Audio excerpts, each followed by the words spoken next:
I'm a third-year student at the University of Chicago doing a study abroad here in International IH Cairo. We've been here about almost 2.5 months now, 2.5 months, so it's been a long time, but the time really flew by. I mean, I feel like we just got here. And we've really gotten to know a lot of the people around here, like in Cairo, and also the people in in other parts of Egypt, like Alexandria, Siwa. So we've kind of been all around Egypt. It's been a great experience.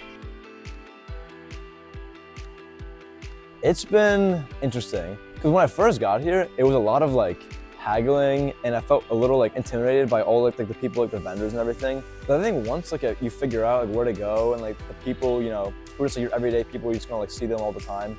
You kind of build up that rapport with them and that connection, and it doesn't feel you feel less of a foreigner and more just two people just talking. Like the guy that I get my crepes at Taza, he winks at me now when I see him. Or the guys the front desk of the hotel who say, they say hi, we'll be like, alhamdulillah, wa anta. So we go back and forth a little bit. So I think first getting here, it can be a very intimidating experience for someone who's not used to this kind of energy, and but it's a very vibrant, especially when you go to the more touristy areas. But I think in the less touristy areas, places where people just the locals go, it feels a lot more homely and comforting. So now I feel I just walk around I don't feel like a stranger. I kind of feel I'm living here and not just visiting. I didn't really know that much about Egyptian culture besides the pharaonic stuff and a little bit of the Greece and Rome. I guess I didn't realize how much variety there was in Egyptian culture. We went out to Siwa and we saw the Amazigh, and then we go to Upper Egypt, in Luxor and Aswan. We see the Nubian villages, and you go to Alexandria, and there's just it's very it's just French people there, and I hang out. I think Egyptian culture is not it's not just one thing. There's all these hodgepodge and mishmash of different cultures coming together, and I think that was definitely eye-opening of being how different cultures are. When we went to Siwa, the people at the resort, they were speaking in Amazigh, and you guys couldn't even understand it. But to my ear, I was it sounds kind of like Arabic, but I didn't realize there was so much dialectic variety in there. But even so, it was everyone was still very welcoming and open to talk and just hang out with us. Especially when we went to Luxor and Aswan. I think the locals there were so nice. Probably the safari when we were in Siwa. That was crazy. That was a crazy experience. Yeah.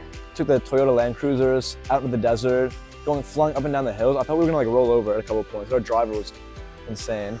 And then running around in the dunes, running around barefoot in the dunes, I felt just so I don't know, in touch with nature. It's free. And then we had a little picnic under the stars in the desert. We sandboarded. So that was just that was such a magical experience. I'm so glad we did that. And then besides that, probably seeing Aswan, Philae Temple, and seeing the Nile with all the greenery around it, because it's a lot different experience than being in Cairo and seeing all the buildings surrounding the Nile. It feels much more how the Nile should be. It was it was blue. The Nile's actually blue down there. It was very lush. So I think those two are probably some of my best experiences here and for the trips.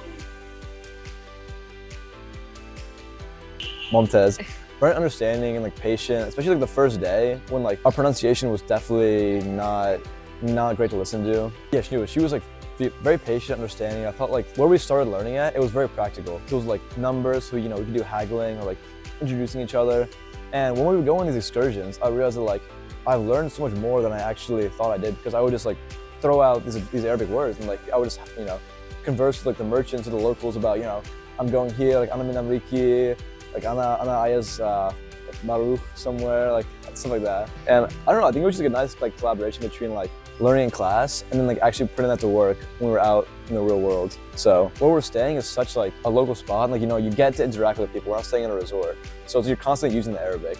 And I feel the classes and the Arabic and the community or around here really play with each other very well. So it was a very good experience, very practical Arabic, and there were moments when I talk to my cab driver or something and just connect with him over Arabic, and I would speak very broken Arabic and they would speak broken English, so we would come together. So I think experiences like that were very, very memorable and very warming.